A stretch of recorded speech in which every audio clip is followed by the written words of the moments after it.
Good afternoon, HMS Bobcats. Mr. Flato here. Welcome back to another great week.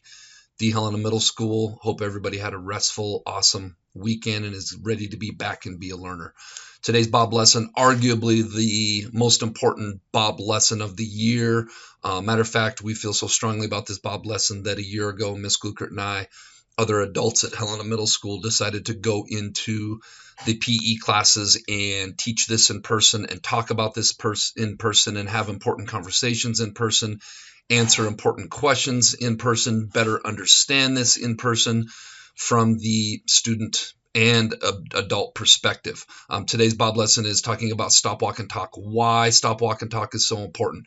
We live in a world where we all depend on one another, literally for survival, if you think about it, on the most ground level of things. And so much of how our day goes is dependent on being respectful to one another. And when we are faced with those moments where we face disrespect from other people, how do we handle that? How do we handle that in a way that communicates self-respect and exercises self-respect? So not going to get a whole lot more into it because I'm excited to have those conversations in person here coming up. Hope you all enjoy this. This will be kind of a preview, and then we will really hit it home and have some great conversations, I hope, here in the coming days in your PE classrooms. This week at HMS. Let's be safe, let's be responsible, let's be respectful, and let's be a learner. All right, for those of you that weren't taught Stop, Walk, and Talk at elementary school that they went to, because we all come from a lot of different elementary schools, I'm going to tell you a little bit quickly about how this works. Okay, the first is stop. If you are involved in a situation that makes you uncomfortable, you need to remove yourself from the setting, tell the person or persons that is being disrespectful to you to stop. And we want to do this calmly, and we want to do this strongly. Now, some of you may have been taught the stop sign in elementary school, and I get it, we're in middle school right now. We don't use the stop sign, but it is important to look that person in the eye and calmly and strongly and in a serious tone let them know stop. I do not like that behavior. I do not like what is going on. I would like it to stop. Now, there's more than one way to say stop. Find a way that is genuine and authentic to you and your personality and how it is. You can say, hey, I don't appreciate that behavior. Please stop. Or what you are doing is really bothering me. Please stop. Or how about, please stop that. I don't appreciate being disrespected. Or please don't disrespect me like that. Or, you know what, I'm not cool with you doing whatever that behavior is. I'd appreciate being treated with more respect than that. Or when you do that behavior, that really bothers me. Please stop. The important thing is to find a way that fits your personality and find a way that is natural and works for you. All right, so we've told them to stop. The second step is to walk away. When you walk away calmly. Remove the attention that the disrespect needs in order to continue, and show them with your actions, that you are not appreciating what is going on. Many times this diffuses the situation. Also, it shows that you're doing your part by walking away from the disrespect. If that person follows you, then we're going to be on to step number 3. Previous slide, I mentioned walking away calmly. What does that mean? When you walk away calmly, you are choosing to disengage from the situation. Many times when we stay engaged to the situation, it's hard for that fire to burn out. When we walk away, you're not being disrespectful to yourself in response to the other student's disrespect. And a lot of times you may be tempted to have two wrongs making a right, or sticking up for yourself in a disrespectful manner. Then both parties are in trouble. Also, by walking away calmly, you're not encouraging other students to be disrespectful to the student who was disrespectful to you. Two wrongs don't make a right, and we're not trying to have an eye for an eye situation here at the Helena Middle School. So, we've told that person to stop. We have disengaged and walked away. And either one of two things are happening. That person is following us and still disrespecting us, or the disrespect is happening over and over again. That's when we talk. When we talk to a responsible adult, an adult you trust, and we get help from that responsible adult. So, who are responsible adults? Well, we've got a school full of teachers. If this happens in a classroom, a teacher would be a great person to talk to. If this happens at recess or in the cafeteria, playground staff might be a great person to speak with. And then, of course, the counselors. The cool thing about talking to the counselors are we're especially trained to mediate and work through situations to get all parties back on the right tracks. Sometimes Interpersonal issues come up when you are in school, and part of the education in that situation becomes sitting down with a third party and airing our grievances and getting on track with another person so that we can move on with our lives. Counselors also work to solve problems before they escalate into punitive situations. A lot of times we will step in, we will figure out what's going on, and we will try to come some sort of solution before it ends up in a problematic, punitive Mr. Boyle, Mr. McKay office situation. All right, so what's the difference between talking versus tattling? Because I know a lot of you, when you tell an adult, you feel like you're tattling. Well, talking is when you have tried to solve the problem yourself and you have used stop and you have walked away first. Tattling is when you do not use stop, you not walk away, you go directly to reporting it to an adult.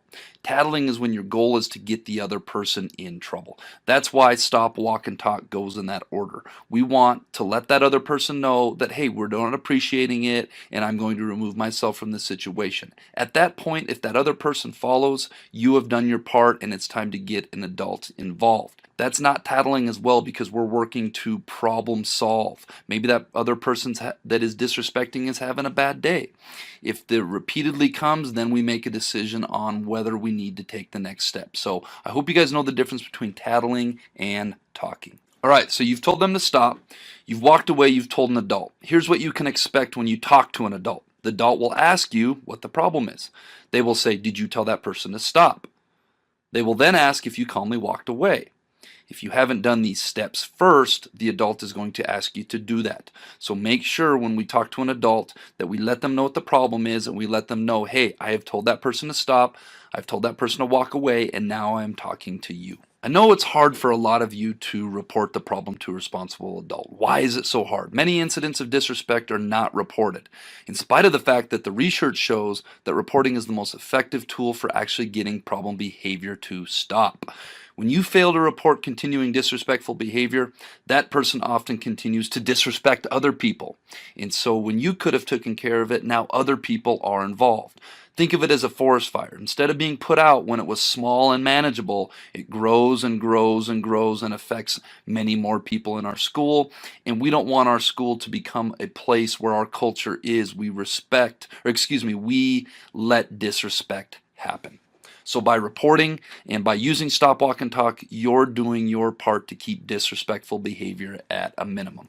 All right, one important warning or one important caveat is if there's danger, if somebody is in imminent danger, go directly to a responsible adult. Don't use stop, walk, and talk. If there's going to be a fight, there's going to be something where somebody could get in serious injury or serious danger, go directly to an adult. That's a very important caveat of stop, walk, and talk. But let's talk about if you are the person that is being asked to stop. Whether you agree with it or not, let's take a deep breath. Okay, maybe that other person is having a bad day. Maybe that other person is perceiving what is going on differently than what you think you are doing. Go on with your day and let it go. Do your part to help de-escalate the situation so that both parties can move forward. It's when we fail to de-escalate is when most of the problems happen. What to expect if you don't stop and if you continue to treat others with disrespect. First, you can expect an adult to intervene and help solve the problem. I mentioned before, a lot of times that's a teacher. If you don't participate in the problem-solving process, you can expect discipline consequences because being disrespectful at HMS is taken very seriously. We don't want kids down in Mr. Boyle's office. We don't want kids to be getting in trouble, and we don't expect kids to be perfect, but we do expect kids to try their best to be respectful and to follow stop, walk, and talk. And if you are part of the problem, you participate in part of the... All right, and that brings us to this week's quote of the week, which comes from Mahatma Gandhi. They cannot take away your self-respect if we do not give it to them. I think self-respect is probably the most important respect out of them all because you need to realize, each and every one of us needs to realize the value that we have as individuals. And so much of everything, especially at this age, starts with having a healthy level of self-respect and knowing that you are somebody that deserves respect and deserves that from other people. All right, this week's Jelly Bean Question of the Week winners. And for those of you that don't know, I just draw the first 5 or 6 correct answers. So if you answered this correctly and your name didn't get drawn, keep trying again next week. Your first and last name must be on it. I must be able to read it, or I can't give you credit for this. Is Ethan Dirdall Robert? Ethan even had like a drawing and an illustration, everything. It was incredible. Charlie Poole, Serenity Menth, Braden Bascoon, Parker L. Gonna make an exception for you, Parker. Let's get our first and last name on there. And Hayden Fox. And I forgot to put the answer. The answer was a bed or a bed frame. All right, this week's Jelly Bean question of the week. I am an odd number. Take away a letter and I become even. What number am I? If you think you know the answer to this not so complex math question, or is it an English question? I don't even know. Submit your answer to the Bob Box. Tune in next week. See if you're a winner. All right, Bobcats, let's make it a great week at the Helena Middle School.